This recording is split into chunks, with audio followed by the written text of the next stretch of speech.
gusta la historia bélica? ¿Quieres ser parte de nuestra vieja guardia? Pues recuerda que también puedes escucharnos en formato audio podcast siempre que quieras desde la web o la app iVoox. Es gratis y ahí tenemos alojados más de 1000 episodios que se publican por lo menos una semana antes que aquí. Puedes acceder a través del enlace en la descripción del audio o desde el primer comentario fijado. Te esperamos.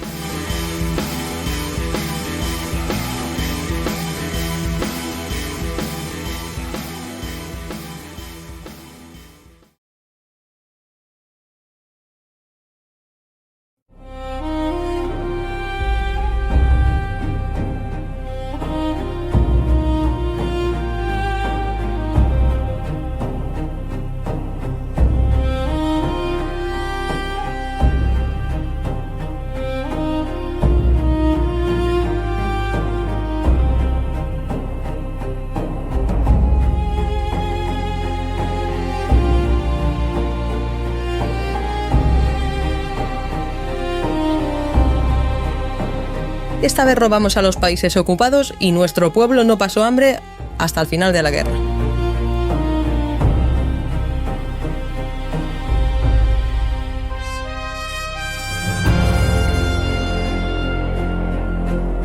Hola y bienvenidos al quinto capítulo sobre el hambre, la comida y la Segunda Guerra Mundial. Los 4 primeros los grabé ya hace unos poquillos meses. Vamos con un poco la estrategia de Casus Belli. Esto es como cuando grabas un número, ¿verdad? Un cero, un programa de una serie o lo que sea. Se graba el primer capítulo, se ve cómo reacciona el público, pues se va viendo.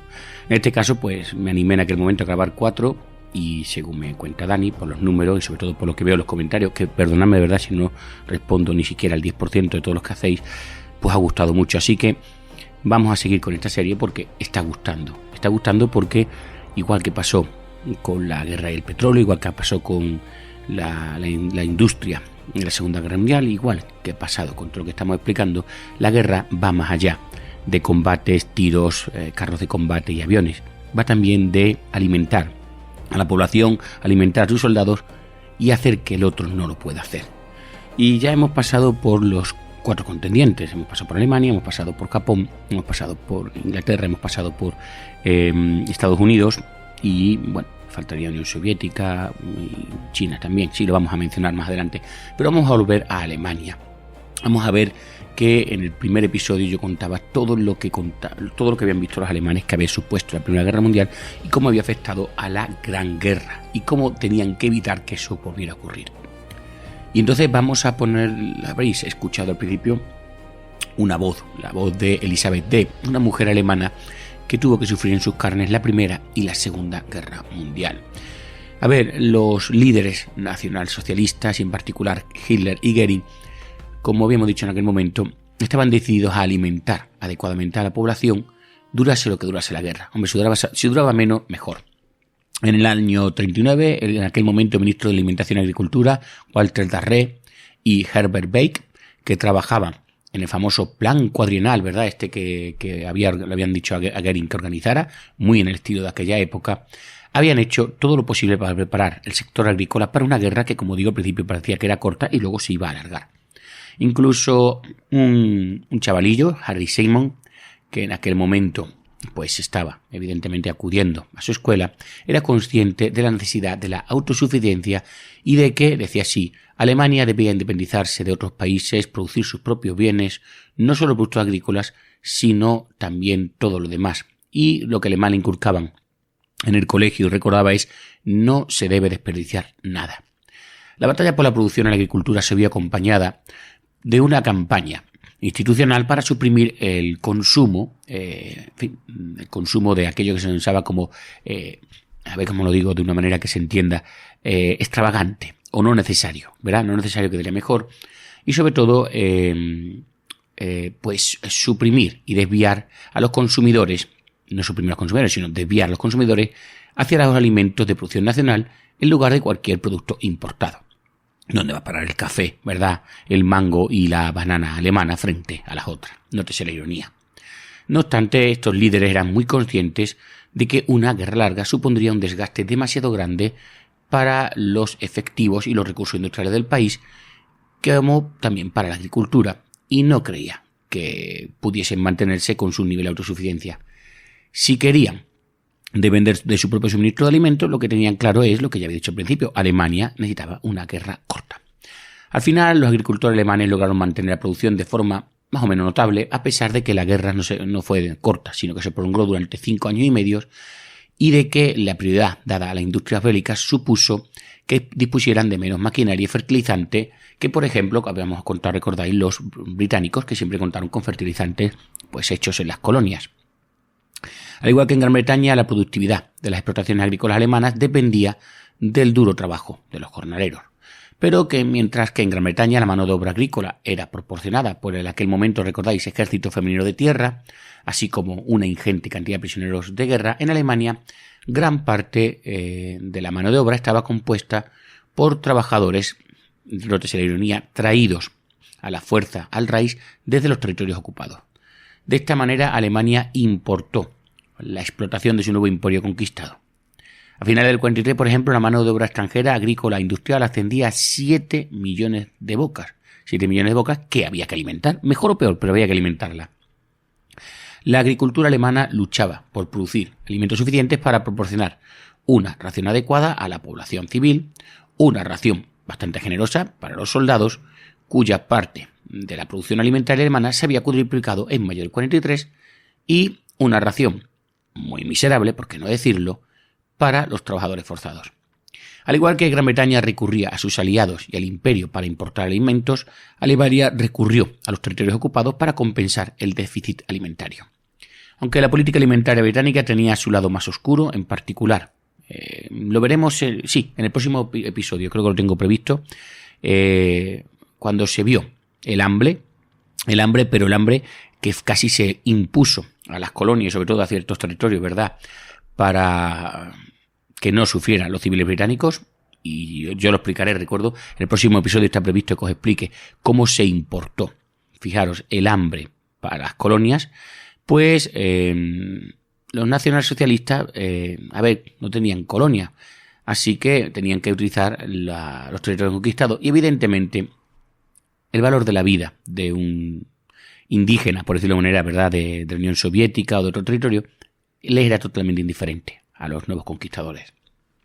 En una reunión con los líderes de los países ocupados el 6 de agosto del 42, Goering les recordó que, atentos, el Führer ha dicho repetidamente, y yo lo repito después de él, que si alguien tiene que pasar hambre, no serán los alemanes, sino otros pueblos. Goering dijo. Bueno, en su búsqueda de la libertad nutricional, lo hemos dicho antes, nuestro amigo Bake había destinado fondos ministeriales a diversos proyectos de investigación, orientados siempre a la autarquía, como el desarrollo de plantas ricas en proteínas y aceites, y un mejor tipo de patata que pudiese producir incluso vitamina C durante los meses de invierno. Incluso había fomentado la creación de piscifactorías, la producción de fertilizantes orgánicos y la producción doméstica de piensos para animales. Uno de los programas de autarquía más exitosos fue la denominada Corporación Alimentaria del Reich, que tenía como objetivo que los ganaderos lecheros fueran autosuficientes para alimentar a sus propias vacas. Antes de la guerra, Alemania dependía de las importaciones para cubrir entre el 50 y el 60% de sus necesidades de la siempre apreciada en la cultura culinaria alemana mantequilla y margarina, y entre el 95 y el 99% de sus aceites vegetales. No producían nada, ¿vale? El bloqueo aliado aisló a Alemania del suministro de aceite de ballena, que es uno de los principales ingredientes de la margarina. Siguiendo instrucciones de la Corporación Alimentaria del Reich, los agricultores ampliaron la superficie dedicada al cultivo de semillas oleaginosas, pero esto no pudo compensar el déficit de importaciones de grasas, por lo que la corporación recurrió a los ganaderos y a la producción de mantequilla como un medio para mantener el contenido en grasas de las raciones alemanas. Para alimentar a las vacas se animó a los ganaderos a plantar tubérculos como nabos y remolacha azucarera en sustitución de los cereales, que son necesarios para el pan, y se construyeron silos especiales donde se podían almacenar los productos verdes durante largos periodos sin que perdieran sus necesarios nutrientes. Esto permitió a los granjeros producir más mantequilla, y en el 43 las granjas lecheras alemanas eran la fuente del 60% de la mantequilla que se consumía en todo el Reich, frente al 30% al comienzo de la guerra. Por entonces los alemanes comían menos mantequillas y la calidad había disminuido notablemente. La mantequilla de la guerra, según recuerdan, era acuosa, y los alemanes de más edad aún son capaces de distinguir entre la mantequilla de la guerra y la margarina y un producto de mayor calidad. Cuentan que los abuelos aún se refieren a ella como mantequilla mala y la mantequilla buena. Pero aunque los niveles de consumo disminuyeron considerablemente, no me extraña con ese producto tan malo, y la calidad, como digo, se vio mermada, estos esfuerzos garantizaron que la grasa, fuente esencial de energía, sabor y sensación de saciedad, siguiera presente en la dieta alemana durante los 2 últimos años de la guerra. Uno de los mayores retos para los agricultores alemanes fue mantener la producción de patata y de cerdo. La dieta alemana antes de la guerra dependía en gran medida de las patatas y los alemanes mostraban una marcada preferencia por la carne de cerdo, consumiendo mucho más que los británicos, que en la década de los 30 pues preferían el cordero y la oveja. No sabemos por qué. El problema con los cerdos es que compiten con los seres humanos por sus alimentos, ya que suelen comer lo mismo que los humanos en algunos aspectos. Fijaros, cereales, patatas y remolacha azucarera. La reducción del número de cerdos tenía el efecto indeseable de reducir la cantidad de grasa animal en la dieta, ya que los cerdos son los animales de granja que producen más grasa a partir de una cantidad determinada de pienso, es decir, cantidad de pienso, número de grasa. La disminución del número de cerdos condujo a un círculo vicioso. A medida que la carne y la grasa se volvían menos disponibles, los seres humanos comían más patatas, lo que a su vez quitaba forraje a los cerdos que necesitaban esas patatas. Como veis, un círculo vicioso. Los problemas ya habían comenzado en enero 40 cuando el mal tiempo afectó a las patatas y sobre todo a su suministro. Luego en el 41 los criadores de cerdo alemanes se vieron afectados por una mala cosecha de cebada, lo que significó que necesitaban más patatas para sus animales. En junio se tuvo que introducir el racionamiento de las patatas, y se redujo la ración de carne en un 25%, ya que el número de cerdos comenzó a disminuir.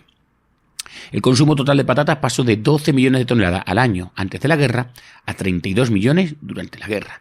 Si los agricultores hubieran podido cultivar más, el consumo habría aumentado más. Pero una mala cosecha de patatas en el 43 hizo que la competencia por las patatas se intensificara tanto que el consumo humano y porcino se redujo. En el 44 la cabaña porcina alemana se había reducido al 60% de su nivel anterior a la guerra y la cantidad de patatas disponibles para alimentar a cada cerdo estaba por la mitad. Esto se reflejó en una reducción del 10% del peso de venta en cerdos y en una nueva caída del suministro de carne de cerdo, tocinos y grasa. Bueno, para que hagan idea, en el 44 la carne de cerdo se había reducido a casi la mitad de la que había 11 años antes. La agricultura alemana se vio además envuelta en una espiral de caída de la producción de carne de cerdo y la patata. Recordáis lo que estábamos diciendo antes. Los problemas de abastecimiento provocaron escasez de alimentos en las ciudades alemanas durante, por ejemplo, el verano del 41. El cónsul suizo en Colonia informó de que esto había impedido a los ciudadanos acumular reservas suficientes de alimentos para el invierno. Cuando durante 2 semanas de noviembre se hizo imposible comprar patatas, esto se convirtió en un problema, ya que los habitantes de la ciudad no tenían alimentos en sus casas para pasar la temporada de invierno. En diciembre se produjeron protestas en la Alemania en el 41, fijaros lo que estoy diciendo, en la ciudad, que tuvieron que ser controladas por la policía hasta que finalmente se reanudó el suministro de patatas. La escasez de carne se vio agravada por la escasez de patata y, como digo, afectaría a las ciudades alemanas durante toda la guerra. La mayor dificultad a la que se enfrentaban las granjas alemanas era, lo dicho antes, la escasez de mano de obra, que ya por sí era grave en el 39. La industria era la que más mano de obra rural absorbía. Mucho antes de la invasión de Polonia por Hitler, millones de personas habían abandonado en aquel momento bajos salarios y las miserables condiciones de vida de un trabajador agrícola en favor de trabajos más rentables en la industria bélica en expansión. Una vez declarada la guerra, 1,5 millones de trabajadores rurales fueron llamados a filas. Dada la descripción que los nacionalsocialistas hacían de los alemanes como un pueblo sin espacio para expandirse, la absorción del excedente mano de obra rural por parte de la industria del ejército debería haber tenido el mismo efecto que en Estados Unidos, resolviendo sin dolor el problema de exceso de población agrícola. Es decir, no tenemos espacio, pues no preocuparos, ser soldado, ser obrero. Pero ¿qué pasa?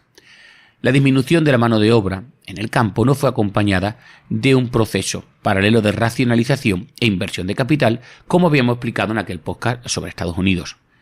Alemania comenzó la guerra con una sólida cultura de innovación agrícola que desarrollaba nuevas semillas y plantas y sobre todo se encargaba de perfeccionar las técnicas de cría de ganado, pero a medida que la guerra iba absorbiendo más y más recursos del país, la aplicación en el campo de las nuevas tecnologías se hizo imposible.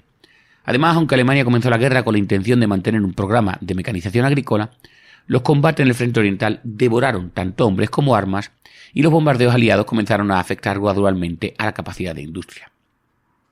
La producción de armamento acabó por imponerse a todas las demás prioridades industriales y en el 44 la producción de maquinaria agrícola se había reducido en más de un 40%. La escasez de combustible y la falta de piezas de repuesto impidieron el uso adecuado de las máquinas disponibles. Incluso llegaron a escasear los animales de tiro, ya que los caballos fueron requisados para el frente oriental. En su momento grabé un podcast sobre el tema de los caballos y este ejército basado en el caballo, como fue el alemán, y no tanto motorizado como nos quisieron vender. Bueno, fijaros, cada división de infantería necesitaba 1.200 carros para mover alimentos, pertrechos de boca y guerra, ¿verdad?, como decimos aquí en España. Pero estos 1.200 carros pues dependían de los caballos para llevar estos suministros. Las necesidades militares también provocaron una drástica disminución de la disponibilidad de los siempre necesarios fertilizantes artificiales. A medida que el uso militar del nitrógeno aumentó en un 500%, la cantidad de fertilizantes nitrogenados disponibles para la agricultura se redujo en un 60%. Incluso el estiércol, que siempre produce los animales, se volvió menos rico en nitrógeno, ya que, fijaros, se necesitan proteínas en la alimentación del animal para que el estiércol sea de calidad. Los fertilizantes fosforados dependían de las importaciones y en los 2 últimos años de la guerra pues solo estuvieron disponibles en pequeñas cantidades. Sin embargo, entre el 39 y el 44 la cosecha de cereales para el pan solo se redujo en 3 millones de toneladas. Este impresionante mantenimiento de la producción de cereales se logró gracias al duro trabajo. Gran parte del trabajo duro lo realizaron las esposas y los hijos de los agricultores. En Württemberg y en Baviera, donde las explotaciones agrícolas solían ser atendidas por pequeñas familias, el 60% de los trabajadores agrícolas durante la guerra llegaron a ser mujeres. Los informes del Sicherheitsdienst, o Servicio de Inteligencia de la SS, de la región, contienen numerosos ejemplos de pequeñas explotaciones agrícolas en dificultades en las que las mujeres habían tenido que tomar el papel de sus maridos. En uno de los muchos casos similares, una granja de unas 16 hectáreas era gestionada por la esposa del granjero, su madre y un jornalero tan débil que no había sido llamado a filas, mientras que antes de la guerra había sido atendida por el propietario y 4 varoniles jornaleros. Una vez que las tropas que invadieron la Unión Soviética establecieron la ocupación de zonas fértiles como Ucrania, la escasez de mano de obra agrícolas alemanas se agravó con la movilización de agricultores cualificados cuya misión era ir allí a Ucrania para administrar y asesorar sobre la creación, ¿verdad?, de una gran serie de industrias y establecimientos agrícolas alemanes en el este. Si bien supusieron una pérdida para las granjas del Reich, estos hombres no sirvieron de mucho en la Unión Soviética ocupada, donde muchos de ellos se encontraron que los partisanos pues no agradecían ni apreciaban su papel innovador en la agricultura soviética. En lugar de movilizar a la población general, incluidas las mujeres no agricultoras, para poder cubrir esta escasez de mano de obra agrícola, como se hizo por ejemplo en Gran Bretaña, los nacionalsocialistas optaron por importar mano de obra de los territorios ocupados del este. Recuerdo que me informaban una vez en un documental de que la mujer alemana no iba a hacer ese tipo de cosas. La inglesa sí, pero la alemana nunca, ya tenía que tener hijos y cuidarlos, ¿vale? Bueno, incluso cuando el ejército alemán lanzó su ataque contra Polonia, se trazaron planes para canalizar a los prisioneros de guerra hacia las fincas agrícolas de Prusia Oriental, donde la patata y diversos tubérculos estaban listos para ser cosechados. A finales de septiembre del 39, 100.000 prisioneros de guerra polacos habían sido sometidos a controles médicos y policiales y enviados a Prusia a sacar patatas. El apetito por la mano de obra de la agricultura alemán era voraz y rápidamente se puso en marcha una campaña de reclutamiento en la Polonia ocupada. Cuando la campaña publicitaria, oh sorpresa, no consiguió suficientes voluntarios, la campaña degeneró rápidamente en un violento proceso de deportaciones forzosas. Para otoño del 41, las granjas alemanas dependían completamente de 1,3 millones de trabajadores forzados polacos y ucranianos, muchos de ellos, por cierto, mujeres, así como 1,2 millones de prisioneros de guerra, principalmente franceses y soviéticos. Rudolf Peuk, funcionario de la Corporación Alimentaria del Reich, reconoció en el 44 que sin el empleo de cientos de miles de trabajadores extranjeros habría sido imposible mantener la producción agrícola alemana en su nivel actual. El trabajo forzado produjo alrededor del 20% de todos los alimentos cultivados en Alemania durante la guerra. El empleo de trabajadores extranjeros en las granjas alemanas fue una solución práctica a la escasez de efectivo de mano de obra en Alemania. Su presencia permitió a la industria alemana seguir reclutando trabajadores rurales a los que prefería el lugar atento de mujeres o extranjeros, y las grandes empresas agrícolas quedaban satisfechas con la mano de obra abundante y barata. Sin embargo, esta política ofendía profundamente ¿a quién? A nuestros grandes idealistas nazis, sobre todo a los que se dedicaban a la agricultura, cuya visión del campo era la de un campesinado ario, puro, que labraba la tierra, ya me lo imagino, con sus propias manos, y actuaba como una base racial y social de la nación. A estos ideólogos les preocupaba profundamente, a ver si lo entendéis, que las mujeres alemanas sanas trabajaran en los campos codo con los subhumanos eslavos. Al principio de la guerra, el Sicherheitsdienst, lo he dicho antes, este grupo de inteligencia de la SS, se quejó de que algunos granjeros trataban a los trabajadores polacos como miembros de su familia. ¿Recordáis lo que contaban los americanos sobre lo bien que trataban a los alemanes e italianos? Pues fijaros. En el este de Alemania existía una larga tradición de polacos que venían a realizar trabajos estacionales en las granjas alemanas y, en fin, estos granjeros continuaban tratándolos como lo habían hecho antes de la guerra. Incluso hubo informes de granjeros que compartían la fe católica a los polacos que permitían a esto asistir a los servicios dominicales religiosos y pues estaban juntos, ¿verdad?, orando en la misma capilla.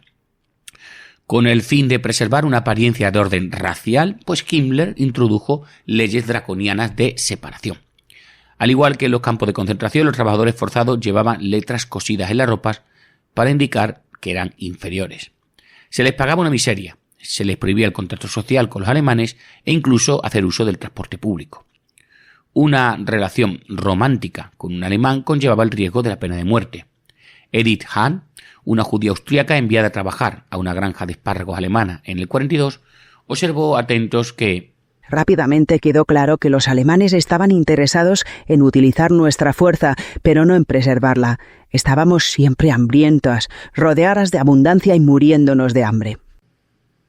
Hahn, la verdad que recordaba con amargura cómo los granjeros se habían vuelto orgullosos, altivos, y que pues nos tenían como esclavos. Recuerda como la misma Volkswagen y la Siemens. Ay, esa U que están empezando a dar pistas para nuevas sagas. Sin embargo, había muchos granjeros que no veían sentido a las leyes raciales y simplemente las ignoraron. Hermine Smith, que pues tenía una granja, declaró que en una carta en abril del 43 que estaba muy satisfecha con sus trabajadores polacos y franceses. Decía así: si se les trata bien, todos los prisioneros de guerra trabajan bien, no hay necesidad de vigilarlos, comen con nosotros, aunque en realidad esto último está prohibido. Muchos granjeros se mostraron reacios a dejar que la ideología se interpusiera en las condiciones prácticas. Los trabajadores renuentes y sobre todo desnutridos son de poco ayuda en una granja. De hecho, si vivían con un granjero amable, los trabajadores forzados a menudo recibían más comida que incluso los mismos civiles alemanes que trabajaban en ciudades, y casi todos los trabajadores agrícolas forzados pues habrían comido mejor que la mayoría de sus compatriotas en sus países, en Polonia, en Francia, etc. Por lo tanto, los trabajadores agrícolas forzados eran inusuales y afortunados, ya que subvertían la denominada jerarquía nutricional nacionalsocialista, que en teoría decía que tenían que pasar hambre. Los trabajadores agrícolas forzados se beneficiaron del hecho de que hubo abundancia de alimento en el campo alemán durante toda la guerra, incluido en el 44 y 45, fijaros, cuando sí que en las ciudades pues la escasez de alimentos se hizo muy pronunciada. Alemania seguía siendo una sociedad predominantemente rural. En la década de los 30, más de la mitad de la población vivía en pequeñas comunidades rurales o pueblos con mercados. Millones de alemanes cultivaban sus propios alimentos en parcelas y pequeñas explotaciones, y muchos de ellos pues tenían cerdos y pollos. En el 39, alrededor de un tercio de la población estaba clasificada como autosuficiente y no estaba incluida en el denominado sistema de racionamiento. Incluso muchos de los que tenían derecho a raciones cultivaban sus propias verduras y frutas e incluso criaban pequeños animales como conejos. Quienes vivieron la guerra en zonas rurales o tuvieron amigos o familiares que vivían en esas circunstancias siempre pudieron comer lo suficiente y a menudo pues disfrutaron de buena comida, supongo que poco variada, pero buena. Imhard Berg recordaba que su madre, que era una comadrona, siempre traía leche cuando pues ayudaba a parir a un bebé, a una granjera. Mary Vasilichikov, que tenía buenos contactos en el mundo aristocrático alemán, se beneficiaba con frecuencia de la generosidad de las fincas de sus amigos, disfrutando atento de melocotones con nata para marzo del 44 y de paquetes de comida con mantequilla, tocino y salchichas. Y dicen que después, ella misma declaró que después de una copiosa comida, el 8 de abril del 44, decía así: qué importante es tener una casa en el campo en estos días. ¿Y a qué ha sido eso? Los nuevos drones de los reverdes. Oye, espero que sea lo último, ¿eh? Bueno, nosotros ya hemos cumplido por hoy. Eso, que lo defiendan otros ahora. En la pasada guerra nos endiñaban mejor. Joder, antes pagaban más, ¿eh? Y yo pues pon el casu Beli ese guapo mientras tomamos algo, ¿no? Se me ha agotado la batería. Pon el tuyo mientras lo cargo un poco, anda. Que no tengo el fan y hoy es viernes de fan. Pues yo creía que te lo hiciste ya, con todo el rollo ese que me pegaste la vez pasada. Es que en un mes me faltaron 3 pavos para escuchar Quevedo y ya ves. Mira las amigas del bar y ella se quedó mirando. Vale, que hace un año que me gorroneas los fans, vamos. Era eso escuchar a Lola Índigo en bucle. La Virgen, solo te falta la diva rebelde, ya no te suscribiste más, ¿eh? Que me daba rollo. Yo creo que no te van a castigar, tranquilo. Lo que no sé es si voy a poder escuchar lo que me he perdido. Sí, claro, igual que un fan nuevo. Joder, y yo escuchando el podcast del vaquerizo. El intelectual. Es gratis. Sí, es que es una realidad social informativa. Es que me pagan por escucharlo, pero es una mierda. Joder. Pero ahora que lo dice hay una cosa. A ver, es que en la trinchera de al lado le tomo prestar móvil al sargento y no tiene el iVoox porque es de fuera. ¿Yo puedo ponerlo en Pocket Cast o en Apple Podcast o en Spotify?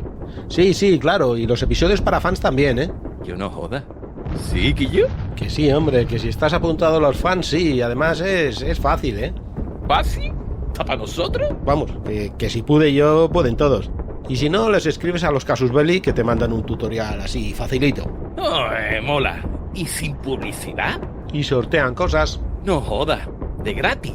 Sí, cada mes, a todos los fans. Juegos de mesa, revistas, videojuegos. Anda, y oye, una cosita. Es que un amigo que era de la vieja guardia... De la primigenia, de aquellos de antes del 2020. Sí, de eso, de los que pagan todavía renta antigua. Que dice que un día le pasó no sé qué con la tarjeta que no podía pagar y se le anuló la suscripción. Eso me pasó a mí, les escribí. Y te mandaron a la mierda.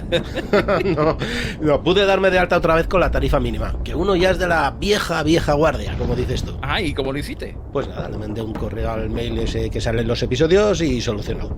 ¿Y siguen teniendo 500 episodios del histórico? Que va. Ve, ya sabía yo que había algo ya. Que no, que ahora son como 1000 y cada viernes el exclusivo, como siempre. Tío, pues me apunto de nuevo. A ver, nombre de usuario, tigretrianero71@gmail.com. Tío, que viene otro dron, vámonos. ¡Ya, su puta madre! Conduce tú, que estoy acabando de inscribirme. ¿Pero ahora? Que llevo muchas pocas atrasadas y luego se me olvida. Venga, suba el Land Rover, va. ¡Que nos matan!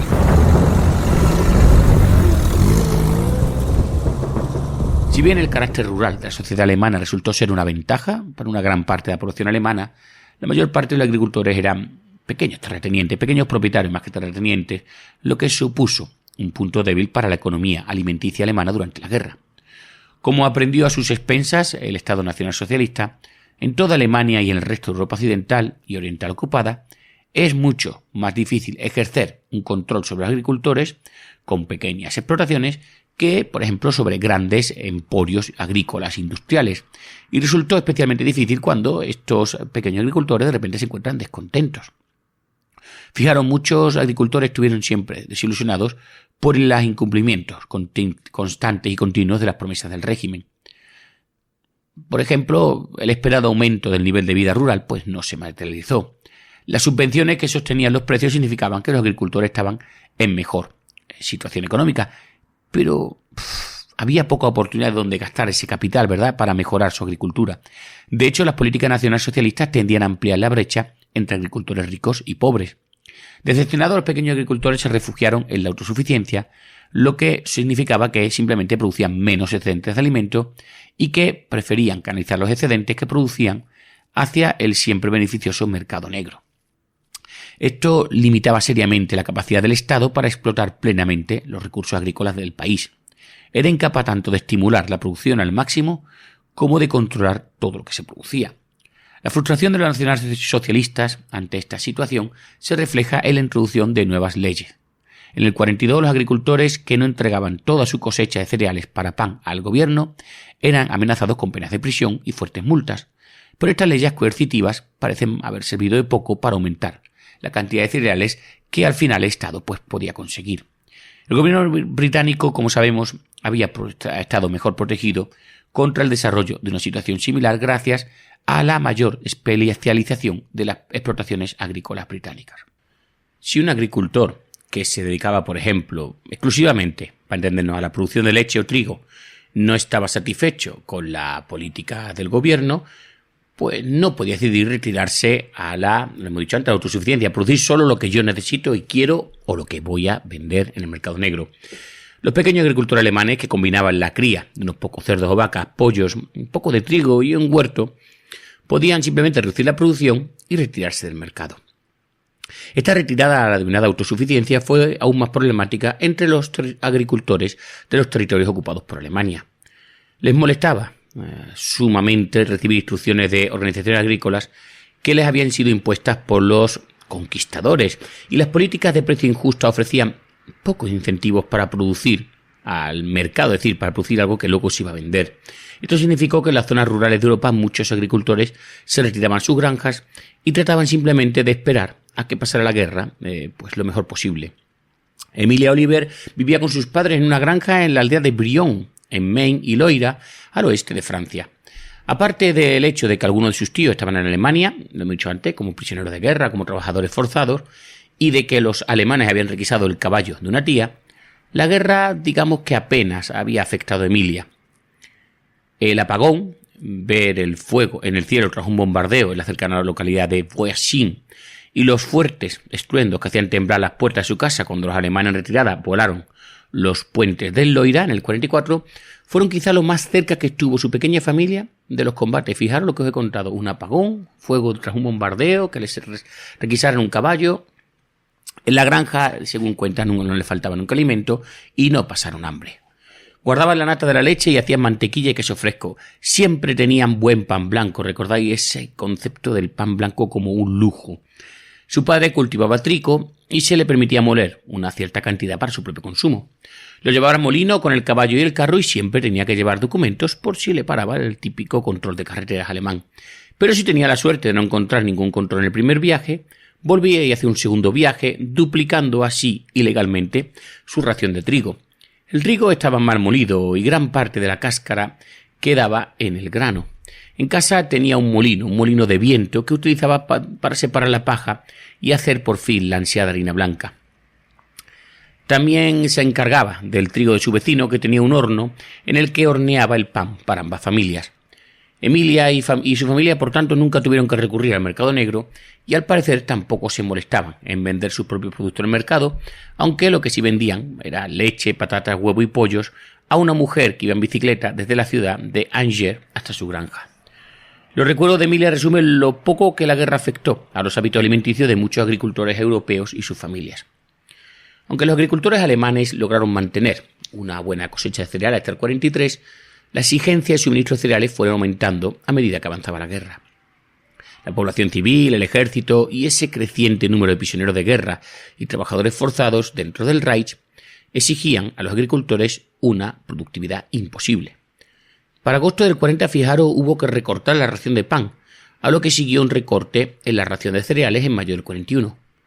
La disminución de la producción de carne, lo decíamos antes, y grasas hizo que los alemanes perdieran cada vez más de su ración de pan, y cuando el duro invierno del 41 dañó las cosechas de cereales, Baker, nuestro encargado de alimentación del Reich, se vio obligado a empezar a utilizar las reservas de cereales del país para mantener la ración de pan de la población alemana.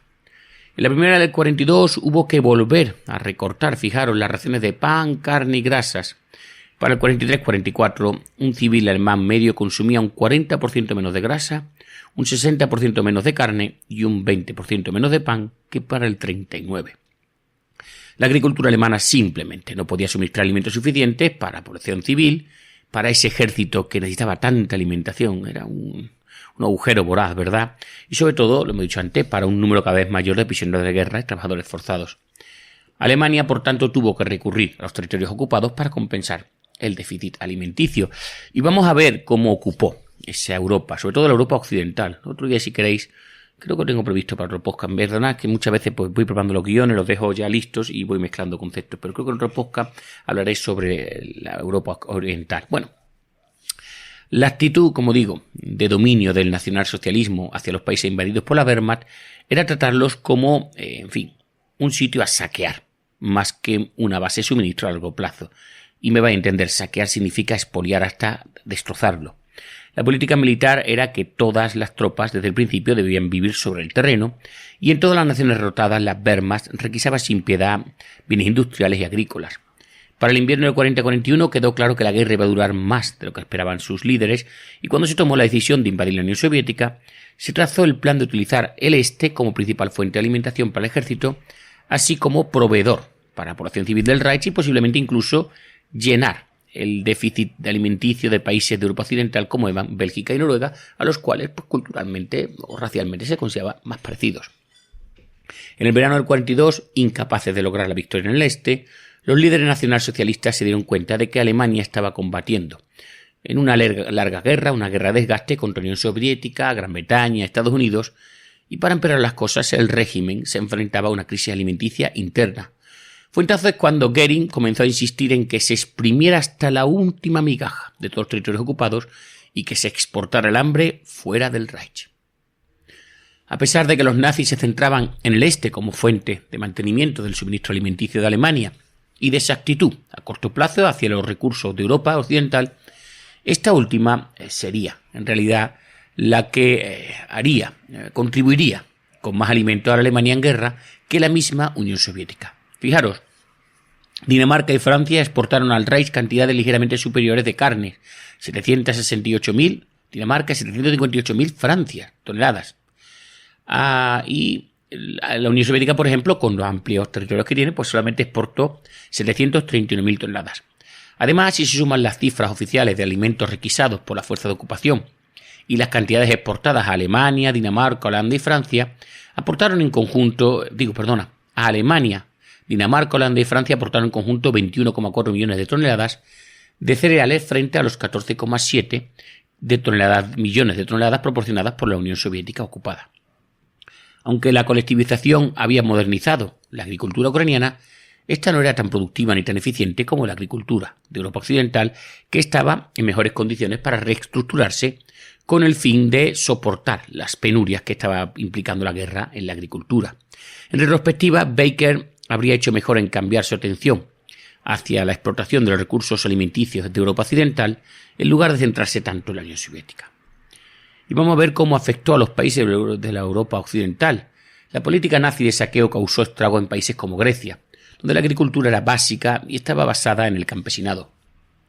Cuando el ejército alemán llegó al abril del 41, los oficiales del alto mando requisaron todos los alimentos que pudieran encontrar: naranjas, limones, pasas, higos, arroz y aceite de oliva. Mientras que la Royal Navy había traído cargamentos de alimentos para la población civil griega durante toda la campaña militar, e incluso los mismos italianos habían repartido pasta y aceite de oliva, la Wehrmacht simplemente no hizo ningún intento por alimentar a los griegos. Para empeorar las cosas se esperaba que las tropas alemanas, lo dicho antes, vivieran sobre el terreno, vivieran del terreno, y muchas unidades ni siquiera disponían de comederos, por lo que simplemente se acercaban a un restaurante local y allí comían. La situación alimenticia se deterioró rápidamente y para el verano del 41, Marcel Junot, delegado de la Cruz Roja Suiza en Atenas, informó de que las calles estaban llenas de atentos espectros andantes. Aquí y allá, según recuerda, ancianos y a veces jóvenes se sentaban en la acera. Movían los bordes de los labios como si rezaran, pero no emitían ningún sonido.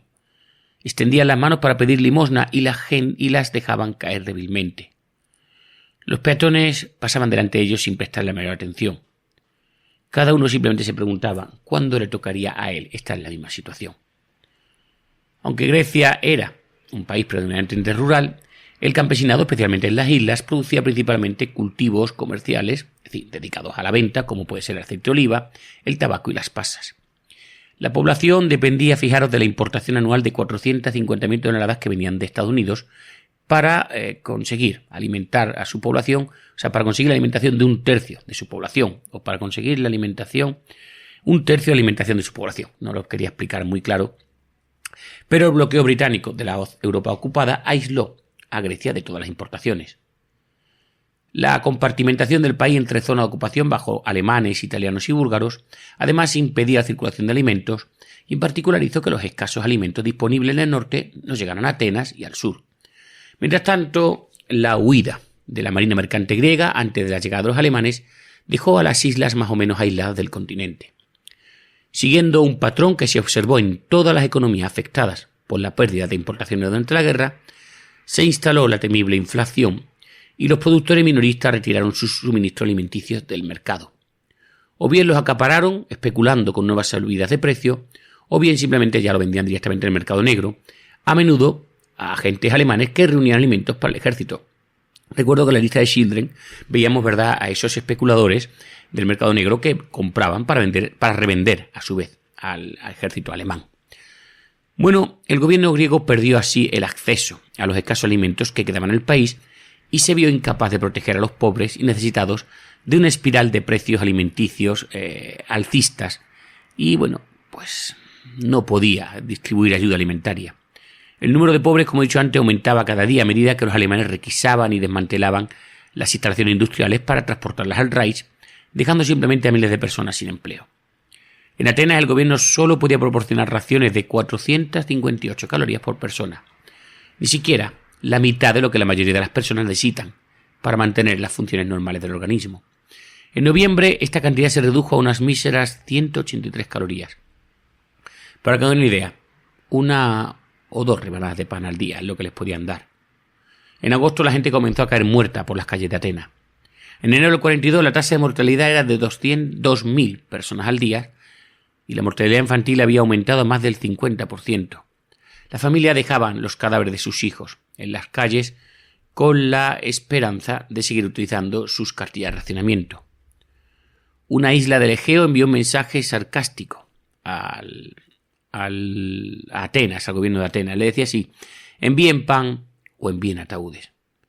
Mientras tanto, la salud de las tropas alemanas en el norte de África mejoró considerablemente ese verano, cuando pequeños barcos cargados de fruta y verdura fresca comenzaron a zarpar desde Grecia hacia el puerto libio de Bardía.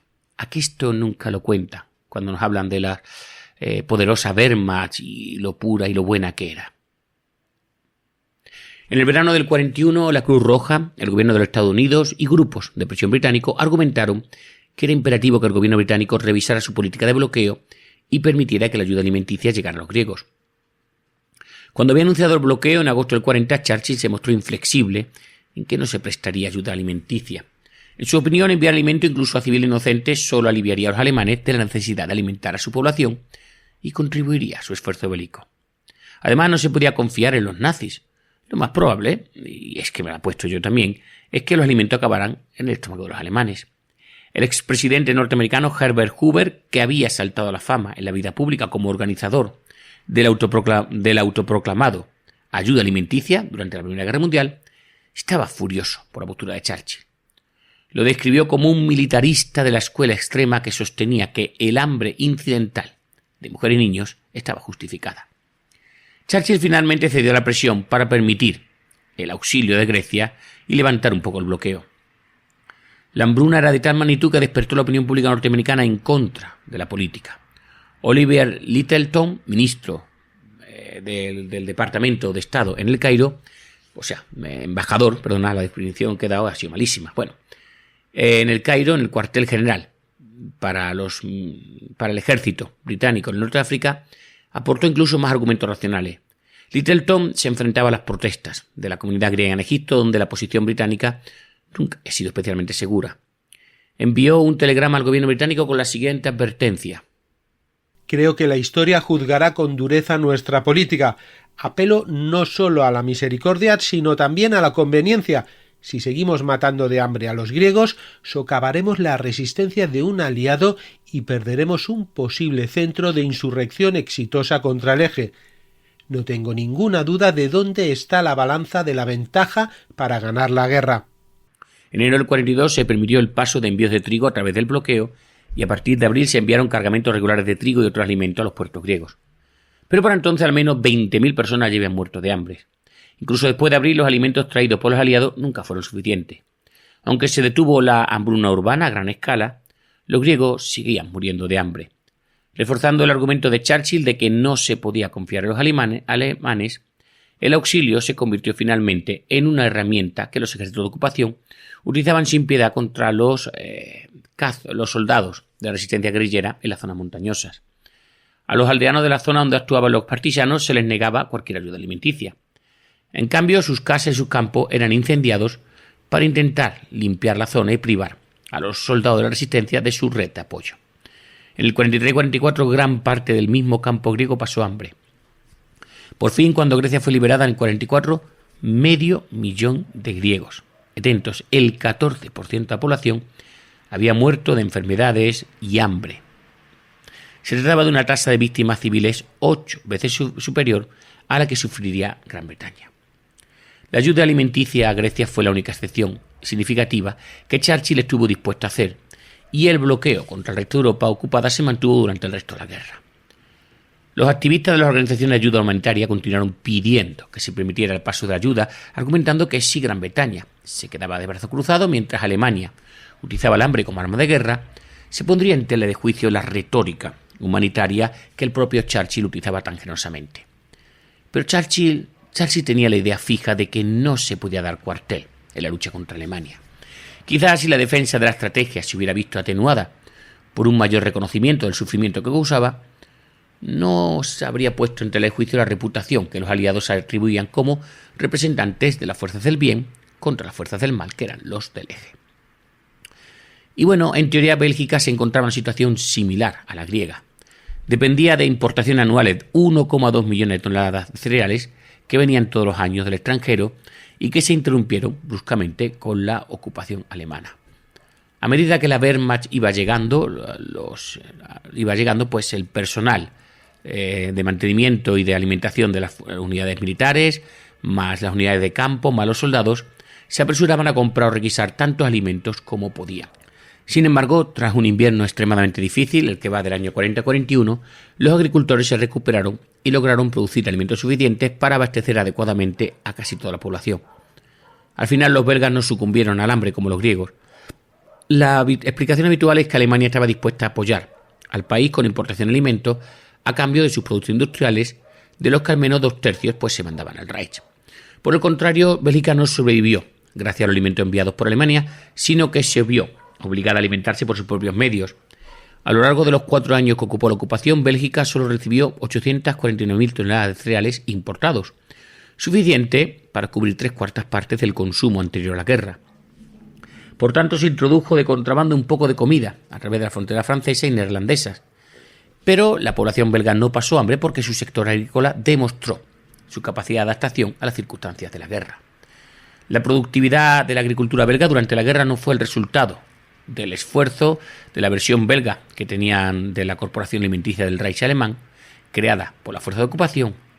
De hecho, la denominada Corporación Nacional de la Alimentación y de la Agricultura se mostró incapaz de influir en estos agricultores, como he dicho antes, pues estaban descontentos por la llegada de organismos extraños a ellos. Y sobre todo ese sistema de recolección, que al final pues solo podía reunir alimentos suficientes para que las personas tuvieran entre 1.000 y 1.500 calorías. No, lo que mantuvo con vida a los belgas fue la comida que los agricultores siempre canalizaron, cuando les sobraban, hacia el mercado negro, no la acaparaban. Los agricultores de las grandes exportaciones solo podían desviar ilegalmente una parte de su producción, pero los pequeños agricultores probablemente vendían prácticamente todo lo que producían en el mercado negro, que acabó convirtiéndose en una economía alimentaria alternativa. El alcance del mercado negro quedó patente en la absurda estadística de que cuanto más pequeño era un animal y más fácil era ocultarlo, menos animales de ese tipo, conejos, pollos y cabras, se registraban en las cifras oficiales. La agricultura belga era mucho más moderna, por ejemplo, que la griega, y los agricultores eran lo suficientemente flexibles como para poder pasar de una ganadería a los cultivos y al final acabar aumentando la producción de cereales y patatas. Los altos precios que alcanzaban sus productos en el mercado negro constituían un incentivo suficiente para producir. En el 43, un kilo de pan en el mercado negro costaba 49 francos, frente a los 2,6 del mercado legal, y el kilo de carne se vendía a 190 francos, mientras que oficialmente el precio tenía que ser de 34. Esto sugiere que si la administración ocupante hubiera aplicado una política de precios justos, podría haber obtenido mucho más de Bélgica que las escasas 27.200 toneladas de fruta y verduras que, por ejemplo, Bélgica exportó al Reich en el 42, cifra que se redujo a solo 7.300 toneladas en el 43. En Francia se vivió una situación similar. La reputación del país en cuanto a buena comida y vinos hizo que las fuerzas de ocupación alemanas fueran aún más voraces en su saqueo. Con un tipo de cambio absurdamente favorable, un soldado alemán podía permitirse complementar sus raciones con suntuosas comidas en restaurantes y cafés. En un viaje a París desde Berlín, en octubre del 42, Marie Vasilchikov, que trabajaba para el Ministerio de Asuntos Exteriores alemán, escribió a su madre lo siguiente: La vida sigue siendo muy agradable, siempre y cuando se pueda pagar. Esto no significa que las cosas sean especialmente caras, pero para tomar una comida decente, por ejemplo, con ostras, vino, queso y fruta, más la propina, hay que desembolsar unos 100 francos por persona, lo que al fin y al cabo son solo 5 marcos. A los oficiales alemanes se les servían, recuerdan, filetes, mal disimulados bajo unos huevos fritos simbólicos, y se regaban con champán. El héroe de la Primera Guerra Mundial, convertido en escritor, Ernest Juger, oficial alemán en París durante la guerra, anotó en su diario que comer bien y comer mucho, rodeado de franceses hambrientos y harapientos, le daba una sensación de poder. Para las tropas de ocupación en Francia, la política de las Wehrmacht de vivir del terreno se traducía en vivir en la abundancia de la tierra. Incluso los ocupantes alemanes más humildes podían permitirse lujos en Francia. Cuando realizaba su servicio de trabajo, a Louis Clénemas estaba alojado en un castillo de Cognac. Pudo llegar a reunir una caja de brandy para llevarse a la casa y celebrar el aniversario de boda de sus padres. También solía enviarles paquetes de mantequillas. Helmut Rathsatt recordaba que el comedor de los barracones de Vernon, en Angers, era especialmente apreciado por soldados que estaban llegando en ese momento al frente oriental. Decía así: el preciado aroma del vino y el brandy era algo totalmente nuevo para mí. En Alemania esos lujos son cada vez más escasos. Fue en esos barracones donde aprendí a conocer y apreciar los buenos vinos. La agricultura francesa se vio especialmente afectada por la escasez de mano de obra. Alrededor de 50.000 de los 2 millones de prisioneros de guerra franceses eran trabajadores agrícolas que fueron enviados a las granjas alemanas en lugar de las francesas. En total se calcula que llegaban a faltar unas 400.000 trabajadores agrícolas, lo que acabó dejando a las mujeres y a los ancianos a cargo de las granjas. La escasez de caballos, tractores, combustibles, fertilizantes y pesticidas provocó un descenso vertiginoso de los rendimientos. Los más afectados fueron la carne y la leche, pero incluso las patatas, la remolacha azucarera y el trigo registraron fuertes descensos, especialmente durante el primer año de la guerra, tras lo cual los rendimientos se estabilizaron. Los precios oficiales de los alimentos solo aumentaron modestamente, pero los precios en el mercado negro, como pasaba en Bélgica, se dispararon.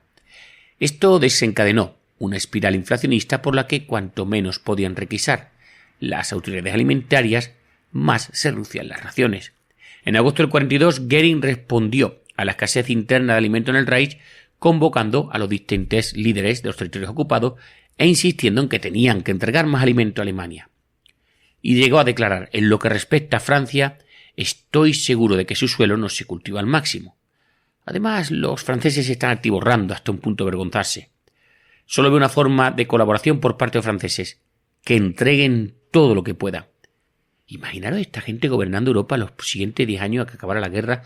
Si no se hubiera acabado, lo hubieran dejado totalmente un erial.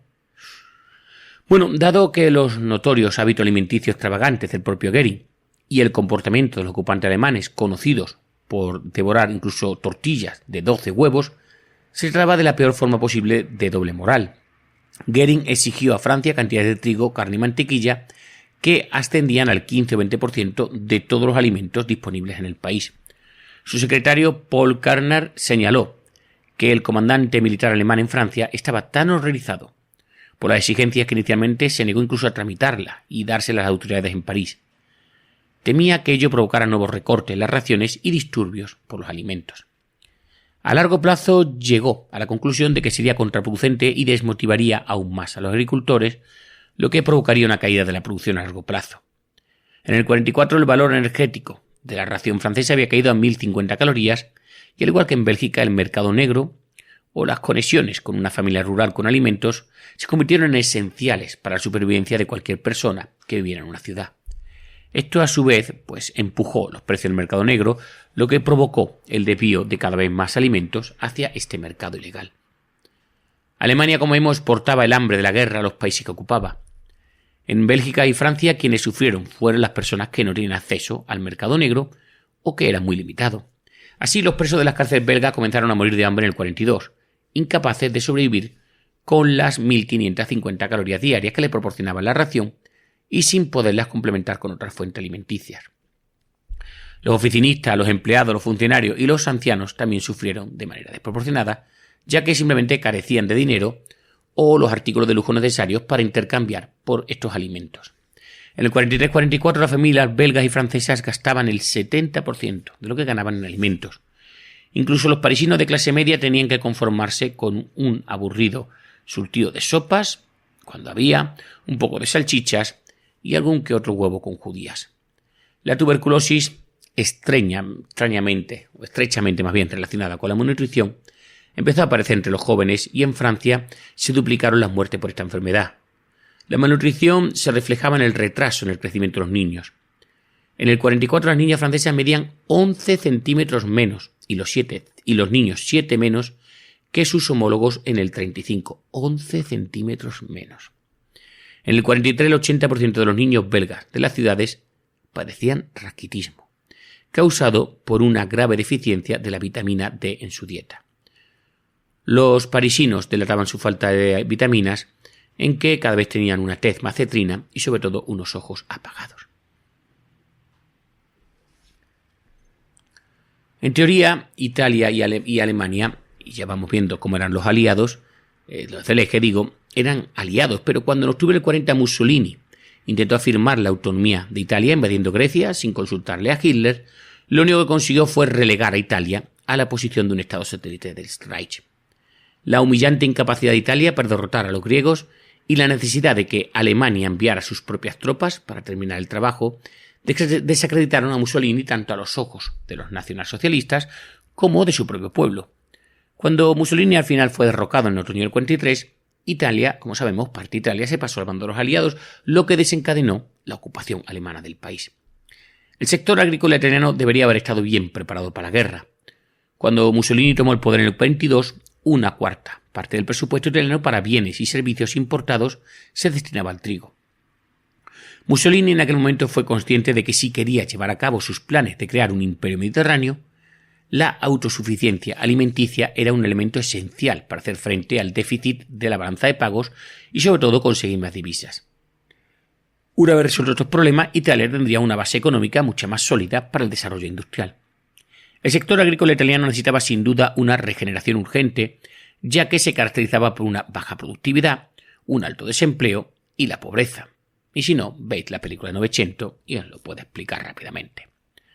La denominada batalla por el trigo se inició en julio del 25 y gracias a la recuperación de tierras se aumentó la superficie dedicada al cultivo de este cereal. Los programas de divulgación y educación para introducir maquinaria, fertilizante, variedades de trigo de mayor rendimiento y sobre todo sistemas de riegos modernos fueron muy eficaces. En el 35 Italia había aumentado su producción de trigo en un 40% y había reducido considerablemente sus gastos en importaciones de alimentos. El único problema era que la producción interna de trigo no cubría el déficit creado por la reducción de las importaciones y la cantidad anual de trigo disponible para la población se redujo en 14 kilogramos por persona. Cuando Hitler invadió Polonia, los funcionarios italianos comenzaron a comprar trigo de Hungría y Yugoslavia de forma precipitada por temor a no poder alimentar a la población con la cosecha de trigo de Italia y sobre todo la escasez de pan y harina que acabó afectando a la Italia de la guerra. Mientras tanto, Darré realizó una gira por el país para evaluar las perspectivas futuras de las exportaciones de alimentos al Reich. Una vez que Italia entró en guerra, el caos administrativo generalizado hizo que se descuidara la denominada campaña de Mussolini por la batalla del trigo y que al final acabara disminuyendo el rendimiento agrícola en general. En el 43 ya había caído un 25%. Una vez que los alemanes ocuparon el país, se redujo drásticamente hasta el 63% de los niveles anteriores a la guerra. Lleno de desprecio por sus antiguos aliados y sin importarles el impacto en el suministro de alimentos de los italianos, los nazis continuaron exigiendo trigo, arroz, tabaco, queso, fruta y verdura, a cambio simplemente de carbón. A los soldados alemanes estacionados en el país se les asignó una ración de carne de 750 gramos a la semana. Esto representaba aproximadamente el doble de calorías que tenía, por ejemplo, un italiano. Los italianos se quejaban de que los alemanes estaban comiéndose literalmente Italia. En el 44 el ministro de Agricultura, Edoardo Moroni, suplicó a Alemania que enviara un cargamento de cereales o al menos camiones para poder transportar los alimentos a las ciudades. Y como podéis imaginar, sus súplicas cayeron en saco roto.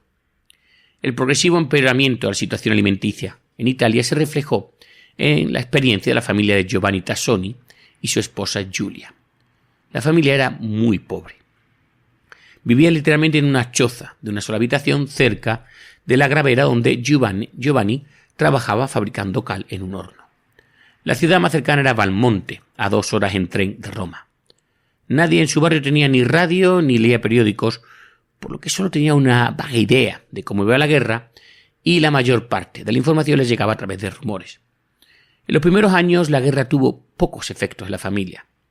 Las mujeres, los niños y los ancianos que adquirieron cada vez más protagonismos en el pueblo a medida que los jóvenes eran reclutados y la comida se hacía más difícil de conseguir. En el 42 la escasez de alimentos comenzó a hacerse notar. La ración de pan se redujo a 150 gramos al día y las raciones de carne, aceite y mantequilla se redujeron gradualmente. Entonces, de repente, en agosto del 43 aparecieron los alemanes y, como comprendieron los Tassoni, ahora ellos estaban al mando. Según recuerda, la comida escaseaba aún más y esto no mejoró con las exigencias de las tropas de ocupación que iban a su cabaña a pedirle huevos o pan. Al final del 43 al menos 13 personas vivían en la cabaña de Tassoni, además de ellos y sus 5 hijos. Era muy difícil alimentarlos a todos. Los alemanes habían requisado el molino de harina local, por lo que al final Giovanni tuvo que coger un viejo molino de café, un poco lo modificó como pudo y pudo moler la harina. Cuando se fijaba bien a la mesa se podía producir entre 4 y 5 kilos de harina si se trabajaba toda la noche. Al principio el único trigo disponible era negro y cuando se agotó pues acabó moliendo habas y garbanzos, en fin, cualquier cosa para conseguir harina con la que hacer pan. La familia cambió todo su huerto para dedicarlo a la producción de patatas y Giulia convenció a sus gallinas, no sabemos cómo, para que pusieran más huevos y poder intercambiarlos por un pan que los alemanes horneaban en sus hornos gigantes cercanos. Al final los Tassoni acabaron siendo expulsados de su casa, no por los alemanes, sino por los bombarderos aliados y se fueron a vivir a una cueva. Los soldados alemanes que huían de los norteamericanos invasores aparecían allí de vez en cuando para pedir, atentos, ropa de los civiles. Entonces un día llegaron los americanos y lanzaron caramelos desde las torres de sus carros de combate. Y recuerdan, dice, se corrió rápidamente la voz de que los campos cercanos a Cisterna y Anchio, donde se habían atrincherado los norteamericanos, estaban llenos de tales tesoros, por lo que la gente de todas partes acudió en bicicleta, corriendo y a pie en esa dirección para llevarse a casa todo lo que pudieran encontrar. El saqueo era siempre peligroso debido a la posibilidad de activar una mina. La comida era tan bienvenida como desconocida. Todo venía en lata, incluso los espaguetis, y sabía a azúcar. Cuando los aliados liberaron Italia, se quedaron impactados por la absoluta privación de la población urbana. Al llegar las tropas al puerto de Nápoles, se horrorizaron al ver personas desnutridas, vestidas con harapos, recogiendo restos de basura, literalmente de donde pudieran, de los muelles. En la ciudad se podía comprar una prostituta por 25 centavos, el precio de una ración de una lata de carne y verduras de la ración C norteamericana. Aunque los italianos comenzaron la guerra como aliados de Alemania, su supuesta inferioridad racial y su ineptitud militar hicieron que los nazis les tuvieran poco respeto. Por el contrario, los daneses, esos nórdicos, eran considerados como compañeros arios. En consecuencia, las autoridades alemanas de ocupación interfirieron menos en la administración agrícola del país y permitieron que se mantuvieran las instituciones existentes de antes de la guerra. Esto causó mucho menos trastorno a la agricultura que en Bélgica o Francia y permitió al gobierno mantener un mayor control sobre sus agricultores. Los alemanes tenían grandes esperanzas de recibir importaciones de alimentos de Francia y Holanda. Se esperaba que los excedentes holandeses, que antes iban a Gran Bretaña, se redirigieran simplemente al Reich. Pero este cálculo no tuvo en cuenta el impacto de la pérdida de insumos agrícolas como era el forraje y los fertilizantes debido al bloqueo. Los holandeses respondieron a este problema convirtiendo rápidamente la ganadería en agricultura, y aunque pudieron enviar grandes cantidades de carne y grasa al Reich durante los 2 primeros años de la guerra, al final solo le podían mandar patatas, cereales, forrajeros, azúcar y sobre todo grandes cantidades de fruta y verduras. Fue Dinamarca la que sorprendió a los alemanes. los administradores daneses adoptaron una política de precios en la que animaban a los agricultores a maximizar la producción de los productos más deseados por Alemania, que era la carne de vacuno, la leche, la carne de cerdo y el tocino. Y a pesar de las dificultades asociadas a esta falta de pienso y fertilizantes importados, los agricultores al final cumplieron. El control del consumo danés quedó en manos del gobierno danés y se limitó al racionamiento de la mantequilla y a ciertas restricciones para la compra de carne. Las raciones razonables hicieron que el mercado negro fuera prácticamente inexistente en Dinamarca y que los alemanes pudieran obtener un excedente bastante grande. Dinamarca proporcionaba al Reich aproximadamente el equivalente a un mes de mantequilla, carne de cerdo y carne de vacuno al año. A medida que disminuían los suministros de alimentos en Alemania, esta contribución se hizo cada vez más importante, llegando a proporcionar quizá incluso el 20% de la carne de toda la población urbana en el 44. Tanto Holanda como Dinamarca poseían sectores agrícolas muy eficientes. En particular, los conocimientos científicos eran parte integral en sus procesos agrícolas. Esto les permitía reestructurar su producción agrícola y los hábitos alimenticios de su población eran lo suficientemente flexibles como para permitir que, en fin, si no tomo este alimento, tomo otro. Como resultado, sus poblaciones eran las mejor alimentadas de Europa occidental ocupada. No obstante, existía una sutil diferencia entre la dieta de ambos países que se reflejaba en un aumento de enfermedades infecciosas como la difteria, la tuberculosis, el sarampión, la tosferina, la disentería, la bronconeumonía, la fiebre tifoidea y la gripe entre niños pequeños y adultos jóvenes en Holanda. La mayoría de los factores que podrían explicar la propagación de estas enfermedades infecciosas pueden ser, por ejemplo, el hacinamiento, la creciente movilidad de la población, la falta del jabón, mala higiene, sacrificio de animales ilegales y posiblemente carne en mal estado. Pero es que esto estaba presente en ambos países. La explicación más bien parece residir en las deficiencias de micronutrientes de la dieta holandesa, que tuvo un impacto especialmente pernicioso en el desarrollo del sistema inmunológico de los jóvenes. Fijaros, al igual que los británicos, los holandeses pasaron a comer pan integral y más verduras y redujeron el consumo de carne y grasas.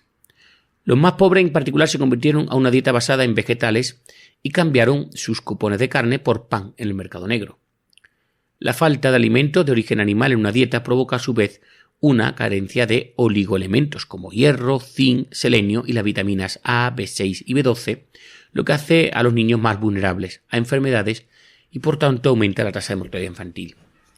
Este fenómeno afectó a la salud infantil en toda la Europa occidental y oriental ocupada por Alemania. Solo los daneses, que logran mantener una cantidad adecuada de carne en su dieta, escaparon a este efecto secundario de la ocupación alemana. Tras pasar la guerra relativamente protegidos del hambre, los holandeses sufrieron terriblemente al final de la guerra, durante la batalla por la liberación de Europa. En septiembre de 44 la operación aliada para recuperar Holanda fracasó y las provincias de los Países Bajos septentrionales, meridionales y Utrecht quedaron en manos alemanas. Creyendo que la liberación estaba cerca, los trabajadores ferroviarios holandeses se declararon en huelga y en represalia los alemanes cortaron el suministro de gas, electricidad, agua y alimentos a estas zonas de Holanda. Durante el invierno del 44-45 la situación de los holandeses atrapados en esta bolsa se volvió desesperada. Cornelia Fuchsschot recordaba que sin agua para lavarse, sin calefacción ni luz, la vida era simplemente fría, triste y sucia. Todas las noches su familia se refugiaba en la cocina, en una oscuridad creciente, con la calle vacía, las cortinas abiertas porque no teníamos luz y las manos en los bolsillos porque también hacía frío dentro. Allí se apiñaban alrededor de una estufa donde se cocinaba una olla de guisantes secos que habían adquirido en el mercado negro. Afortunadamente su madre había almacenado guisantes al principio de la guerra por si surgía una emergencia. Y recuerda, si comíamos una olla llena todos los días. Era nuestra única comida y lo único que había. El perejil, el apio, la zanahoria, la cebolla, todo se había acabado. Ni siquiera podíamos comprar sal. Había que masticar con cuidado, porque parte del color negro no era guisante, ni moho, sino simplemente grava, y te podía costar un diente. La mayoría de los guisantes se tragaban sin masticar, ni siquiera se habían hinchado suficiente como para crecer, y según recuerda dejábamos que nuestros estómagos se encargaran de separarlos y digerirlos. Para marzo del 45 los guisantes empezaban a escasear y la familia de Cornelia los racionaban limitándose a un tazón al día por persona. La Cruz Roja presionó para que se le permitiera transportar alimento a la zona, pero Churchill seguía tan reacio como siempre a alimentar a los civiles europeos atrapados tras las líneas alemanas. Argumentaba que los alimentos acabarían en manos de los alemanes. Al gobierno norteamericano también le preocupaba que los soviéticos se enfadaran si los alimentos transportados a la zona por los aliados caían en manos de la Wehrmacht. Los soviéticos no estaban dispuestos a tolerar que se alimentara a los soldados alemanes, mientras el ejército rojo seguía derramando sangre para derrotar a la Wehrmacht en el este. Comenzaron a llegar informes a Gran Bretaña de que los holandeses estaban muriendo en las calles de Ámsterdam. Al final, el número de muertos ascendió a 22.000. El primer ministro holandés en el exilio informó a Churchill de que su pueblo le haría responsable de las muertes, y el general Eisenhower, comandante supremo de las fuerzas aliadas, señaló que no quería enviar tropas aliadas a una zona donde ya la gente simplemente moría de hambre. Las condiciones se deterioraron en general durante las primeras semanas tras la liberación, y la ya grave situación alimenticia hacía prever que se produciría el caos y un aumento significativo de la tasa de mortalidad. Al final, estos argumentos convencieron a Churchill de que se suavizara su postura. Los administradores estadounidenses de alimentos en Gran Bretaña liberaron parte de las reservas de Estados Unidos destinadas a Alemania, y los aliados comenzaron a lanzar alimentos desde el aire sobre la región en marzo del 45. Se optó por lanzamientos aéreos como la forma más rápida y eficaz de llevar alimentos desde Gran Bretaña a la zona. Una vez que se decidió enviar ayuda, las medidas fueron generosas. Desde finales de abril del 45, 800 aviones aliados lanzaron 7.500 toneladas de alimentos, entre los que se incluían harina, chocolate, té y margarina. Desgraciadamente, muchos de los paquetes se rompían, dejando una fina capa de grasa por toda la zona de lanzamiento.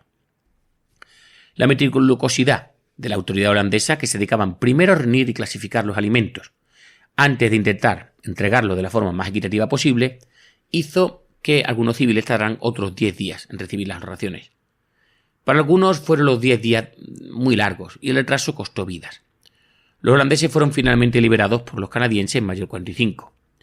Cornelia recordaba la alegría de su familia al ver los suministros militares que llegaban a las tiendas, y sus elogios hacia los alimentos tan denostados durante la guerra dan una idea de la privación que habían sufrido la población holandesa.